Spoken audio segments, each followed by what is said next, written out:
भगवान श्री कृष्ण की द्वारिका में बहुत महल थे।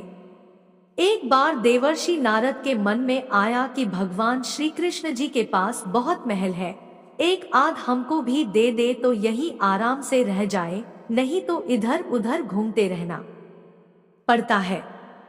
नारद जी ने भगवान से कहा, भगवान आपके बहुत महल हैं, एक हमको भी दे दीजिए तो हम भी आराम से रहें। आपके यहाँ खाने पीने का इंतजाम अच्छा ही है।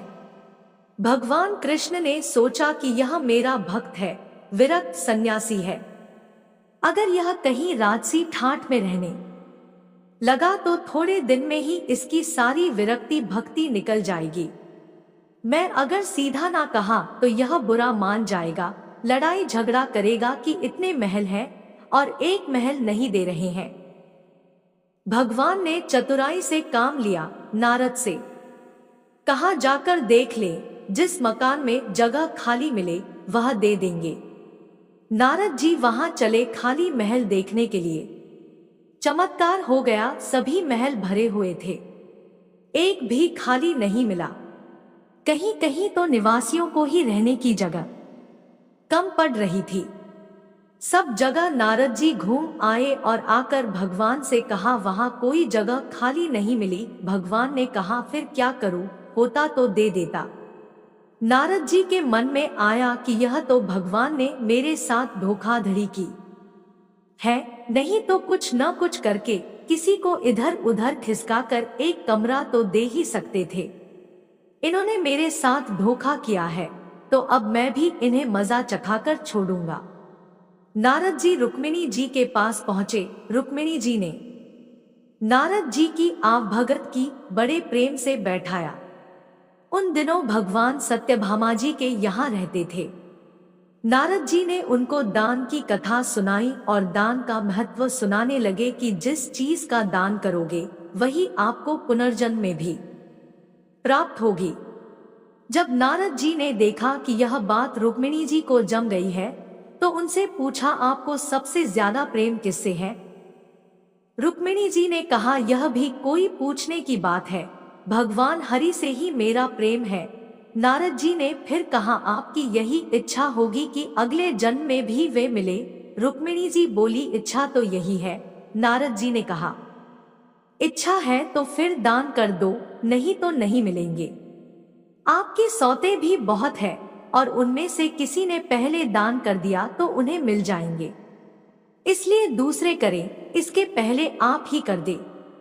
रुक्मिणी जी को बात जंच गई कि जन्म जन्म में भगवान मिले तो दान कर देना चाहिए। रुक्मिणी जी से नारद जी ने संकल्प करा लिया। अब क्या था, नारद जी का काम बन गया। वहां से सीधे सत्यभामा जी के महल में पहुंच गए और भगवान से कहा कि उठाओ कमंडलू और चलो मेरे साथ। भगवान ने कहा, कहाँ चलना है, बात क्या हुई? नारद जी ने कहा, बात कुछ नहीं, आपको मैंने दान में ले लिया है, आपने एक कोठरी भी नहीं दी तो मैं अब आपको भी बाबा बनाकर पेड़ के नीचे सुलाऊंगा। सारी बात कह सुनाई। भगवान ने कहा, रुक्मिणी ने दान कर दिया है तो ठीक है, वह पटरानी है, उससे मिल तो आए। भगवान ने अपने सारे गहने गांठे, रेशम के कपड़े सब उतारकर सत्यभामा जी को दे दिए और बलकल वस्त्र पहनकर, भस्मी लगाकर, कमंडलू लेकर वहां से चल दिए। उन्हें देखते ही रुक्मिणी के होश उड़ गए। पूछा, हुआ क्या? भगवान ने कहा, पता नहीं, नारद जी कहते हैं कि मुझे दान कर दिया गया है। रुक्मिणी जी ने कहा, लेकिन वे कपड़े गहने कहाँ गए? उत्तम केसर को छोड़कर यह भस्मी क्यों लगा ली? भगवान ने कहा, जब दान दे दिया तो अब मैं नारद जी का हो गया, इसलिए अब वे ठाट बाट नहीं चलेंगे। अब तो मुझे भी नारद जी के साथ उनके जैसे ही रहना पड़ेगा। रुक्मिणी जी ने कहा, मैंने इसलिए थोड़े ही दिया था कि आपको अपने साथ ले जाएं। भगवान ने कहा, और दान काहे के लिए दिया जाता है? दान तो इसीलिए दिया जाता है कि जिसको दो वह ले जाए। अब रुक्मिणी जी को होश आया कि यह तो गड़बड़ मामला हो गया। रुक्मिणी जी ने कहा, नारद जी, यह आपने मुझे पहले नहीं बताया अगले जन्म में तो मिलेंगे तब मिलेंगे, किंतु अब तो मैं अभी से ही भगवान को खो रही हूँ। नारद जी ने कहा, अब तो जो हो गया सो हो गया, अब मैं ले जाऊंगा। रुक्मिणी जी बहुत रोने लगी। तब तक हल्ला गुल्ला मचा तो और सब रानियां भी वहां इकट्ठी हो गई। उन्होंने कहा, भगवान एक अकेले रुक्मिणी के पति थोड़े ही हैं, इसलिए रुक्मिणी को दान करने का अधिकार नहीं हो सकता, हम लोगों का भी अधिकार है। नारद जी ने सोचा अब तो मामला ही पलटा जा रहा है। कहने लगे, क्या भगवान के टुकड़े कराओगे? रानियों ने कहा, नारद जी कुछ तो विचार कर बातें कीजिए। नारद जी ने विचार किया कि अपने को तो महल ही चाहिए था और यही यह दे नहीं रहे थे, अब मौका ठीक है, समझौते पर बात आ रही है।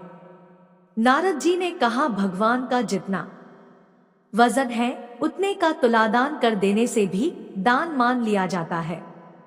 तुलादान से देह का दान माना जाता है, इसलिए भगवान के वजन का सोना, हीरा, पन्ना और धन दे दो। इस पर सब रानियां राजी हो गई। बाकी तो सब राजी हो गए, लेकिन भगवान ने सोचा कि यह फिर मोह में पड़ रहा है, इसका महल का शौक नहीं गया।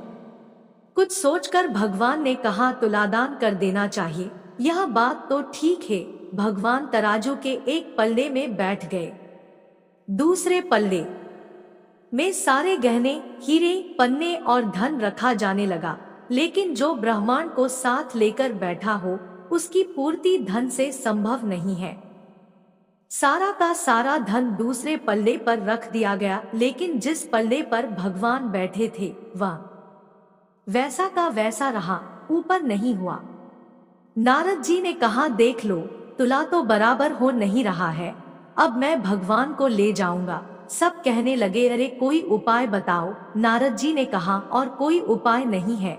अन्य सब लोगों ने भी अपने अपने हीरे पन्ने लाकर डाल दिए, फिर भी स्थिति यथावत रही।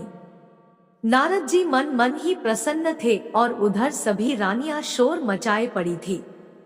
नारद जी प्रसन्नता के मारे मुग्ध होकर टहलने लगे। रुक्मिणी जी ने भगवान से कहा, कुछ तो उपाय निकालिए, आप इतना भार लेकर बैठ गए, हम लोगों का क्या हाल होगा। भगवान ने कहा, ये सब हीरे पन्ने निकाल लो और तुलसी का एक पत्ता सहित सोने का एक छोटा सा टुकड़ा तराजू के दूसरे पल्ले में रख दो। इतना सुनते ही रुक्मिणी जी ने दूसरे पल्ले में रखा सब सामान हटाकर उसके स्थान में और एक छोटे से सोने के पत्रे पर तुलसी का पत्ता रख उसे तराजू के दूसरे पल्ले में रख दिया। ऐसा करते ही भगवान जिस पल्ले में बैठे थे वह ऊपर उठ गया।